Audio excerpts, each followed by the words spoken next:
রাজনীতির অঙ্গনে হঠাৎ করে তোলপাড় শুরু হয়েছে। একে অপরকে কটাক্ষ করে তীব্র ভাষায় আক্রমণ শানাচ্ছেন বিএনপির দুই পক্ষের নেতাকর্মীরা। সামাজিক যোগাযোগ মাধ্যমে ছড়িয়ে পড়েছে নানা মন্তব্য, যা দেখে সাধারণ মানুষও বুঝতে পারছেন না এগুলো আসলেই বিএনপির বক্তব্য নাকি আওয়ামী লীগের পুনরাবৃত্তি।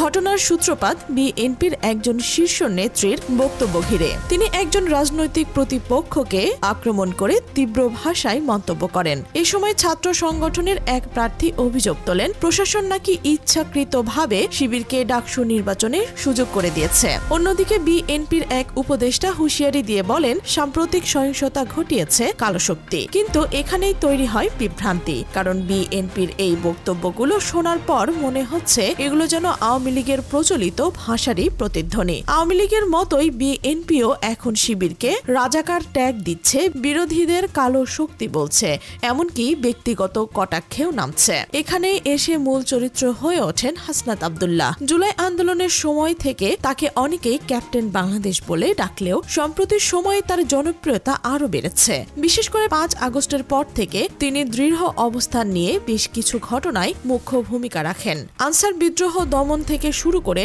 আদালতে বিতর্কিত রায় ঠেকানো পর্যন্ত নানা ঘটনায় তার দৃঢ় ভূমিকায় তাকে আলাদা জায়গায় দাঁড় করিয়েছে। এই অবস্থানই আওয়ামী লীগপন্থী সাংস্কৃতিক গোষ্ঠীর বিরাগ ডেকে এনেছে। সুযোগ পেলেই তারা হাসনাতকে আক্রমণ করছে। একই সময়ে বিএনপির ভেতর থেকে উঠেছে ভিন্ন সুর। কেউ বলছেন হাসনাত নাকি আসলে বড় ধরনের আওয়ামী লীগার ছিলেন, আওয়ামী লীগের কেন্দ্রীয় কমিটির নেতা হিসেবে তার উত্থান, তাই তাকে বিএনপির প্রকৃত মুখ হিসেবে মানা যায়। আবার অন্য পক্ষের মতে গত 1 বছরে হাসনাত আপোষহীন থেকেছে, তাই তাকে কেনা সম্ভব হয়নি। এদিকে সামাজিক যোগাযোগ মাধ্যমে দেখা গেছে এক নারী শিল্পীর মন্তব্যে ভর করে আরেকজন প্রভাবশালী ব্যক্তি হাসনাতকে অপমানজনক ভাষায় কটাক্ষ করছেন। তাদের সাথে যুক্ত হয়েছেন আরো কয়েকজন সেকুলার ঘরানার কর্মী। এই সমন্বিত আক্রমণকে অনেকে লীগের কালচার ফ্যাসিস্টদের ষড়যন্ত্র বলেই ব্যাখ্যা করছেন। তবে প্রশ্ন থেকে যাচ্ছে, বিএনপির নেতারা কেন আওয়ামী লীগের মতো একই ভাষায় কথা বলছেন?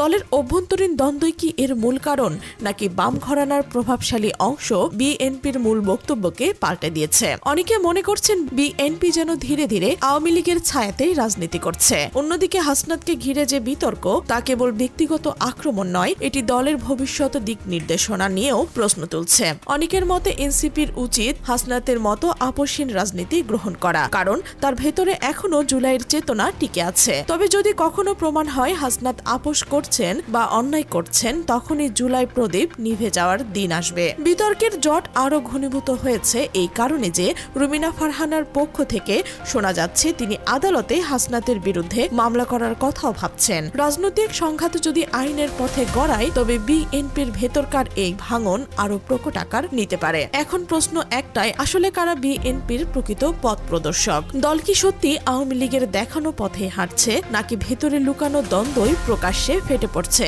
রাজনৈতিক বিশ্লেষকরা বলছেন এই বিতর্ক শুধু দুই নেতার দ্বন্দ্ব নয়, বরং এটি বাংলাদেশের প্রধান বিরোধী দলের ভেতরকার নতুন অস্থিরতার বহিঃপ্রকাশ।